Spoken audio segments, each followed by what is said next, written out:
So ngayon guys, mini vlog. Ito nga po pala, nandito ulit ako sa taas.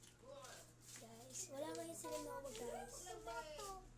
Wala po ngayon sila Noah dahil sila po ay nasa Dumaguete sa Visayas.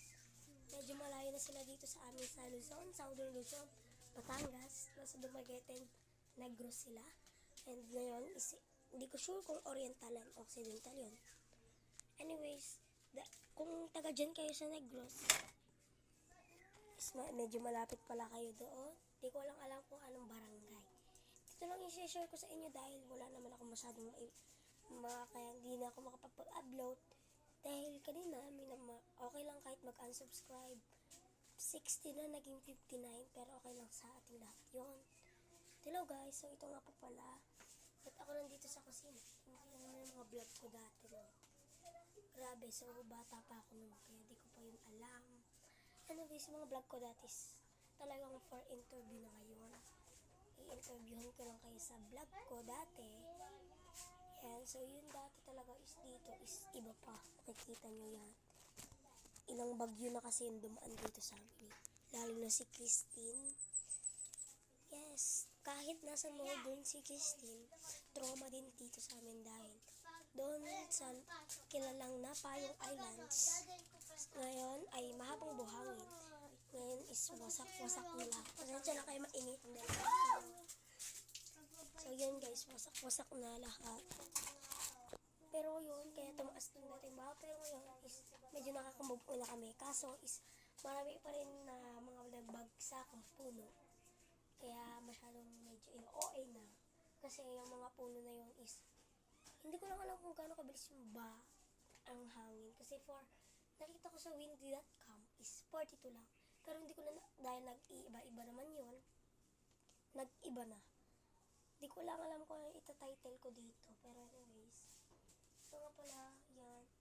Grabe, miss kung maging vlogger. Ngayon nakita ko na medyo nagpa-vlog. Dati nag-stuck ako sa pag-vlog, hindi ako nakapag-vlog. Yan is mini vlog lang naman to. Hindi ko sure kung mini vlog or papahabaan ko pa dahil hindi ko na naman alam. Pero ngayon is ito lang yung part ko. Iba na. Grabe talaga si Christine. Buntis pa si mama nun. Pero ngayon, baby na si Nene. 5 months old. Maging 6 months na po siya. Grabe, kahapon pa is galing po kami ng Laurel. Hilong-hilo po ako. Sanay naman po kasi ako sa mga biyahe. Pero, hindi ko lang alam kung bakit nahilo kasi ang bilis nung sinasakyan namin. Nagdala ako ng speedometer, 74 kph yung bilis. Biruin mo kung gano'n yung kabilis, 74 kilometers. Tapos talagang medyo mabilis siya. And yun, mga updates ko, kaya subscribe nyo na nga. Subscribe nyo nga, Mr. Miguel. Lahat is malalaki. Angeline PH, lahat malalaki, tas may space. At dito sa Mr. Question na walang space. Tsaka lang po ako, yung titingnan nyo po is yung picture ko na naligo ako. Yun, yung picture ko na yun. Yun ang ilalagay nyo sa link. Yun ang isa-subscribe nyo.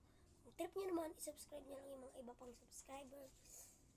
At dahil nga nasa Dumaguete si Noah is wala dito masyadong malilikot. Charot. Hindi naman, totoo yung sinasabi ko kung nasa yun. So, kasama nila yung papa niya. Yan si Tito Jano.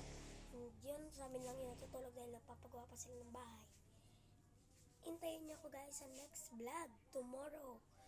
Tomorrow po is April 29, 2025. Bukas po is magbablog tayo sa tour ng bahay nila Noah. Or considered April or May. Or kasi May 1 is may birthday dito sa amin. Ate Trisha po. Nagbablog din po pala siya. I-subscribe nyo din po pala siya si Trisha De La Rosa. I-subscribe nyo po siya sa YouTube channel. Kung na po magagalang pati po ako, i-subscribe nyo na po. At medyo hindi ko na po ito papatagalin. Bye-bye. Sheesh! Ang ganda ng panahon pero malabo.